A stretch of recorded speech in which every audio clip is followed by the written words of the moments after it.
Hello everyone, কেমন আছো সকলে? আশা করি ভালো আছো। আর আমিও ভালো আছি। এখানে দেখতেই পাচ্ছ একটা কালার আছে, তো বুঝতেই পারছো আমরা আজকে দেখাবো কিভাবে কালার করা হয়। এজন্য প্রথমে দুটো মেডিসিন থাকে কালারের মধ্যে, সেই দুটোকে মিক্স করে নিতে হবে একসাথে। মেডিসিন দুটো যত ভালোভাবে মিক্স হবে কালারটা তত ভালো আসবে। এর জন্য আমি প্রথমে একটা পাত্রে মেডিসিন ঢেলে নিচ্ছি, এটাকে ব্রাশের সাহায্যে খুব ভালোভাবে মিক্স করে নেব। আমার প্রথম মেডিসিন ঢেলে নেওয়া শেষ, এখন আমি দ্বিতীয় মেডিসিনটা ঢেলে নিব। এই যে আমি দ্বিতীয় মেডিসিনটা ঢেলে নিচ্ছি। এখন এটাকে ব্রাশের সাহায্যে খুব ভালোভাবে মিক্স করতে হবে। মিক্স করে নেওয়া শেষ, এখন আমি চুলে লাগিয়ে দেবো। এভাবে চুলে ভালোভাবে লাগাতে হবে, উপর থেকে নিচ পর্যন্ত একদম সমানভাবে লাগাতে হবে। আর এটা হচ্ছে একদম অরিজিনাল কালার, এজন্য হচ্ছে গিয়ে ন্যাচারাল কালার, এজন্য কোনো ব্লিচ করে নিতে হবে না।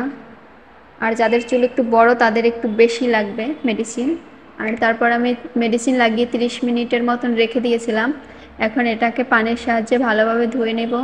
কোনো শ্যাম্পু ইউজ করতে হবে না, জাস্ট পানির সাহায্যে ধুয়ে নিলেই হবে। তারপর এটার মধ্যে যে একটা কন্ডিশনার দেওয়া থাকে, ধুয়ে নেওয়ার পরে সেই কন্ডিশনারটা লাগিয়ে কিছু সময় রেখে পানি দিয়ে পুনরায় চুলটা ধুয়ে নিলেই রেডি। তারপর এই যে আমার শুকানো চুল, ধুয়ে নেওয়ার পর আমি চুল শুকিয়ে নিয়েছি। দেখতেই পাচ্ছ কত সুন্দর একটা ন্যাচারাল কালার আসছে। এটা যখন তুমি আলোতে যাবে তখন বেশি ভালো বোঝা যাবে। তো গাছ টাটা, বাই বাই, টেক।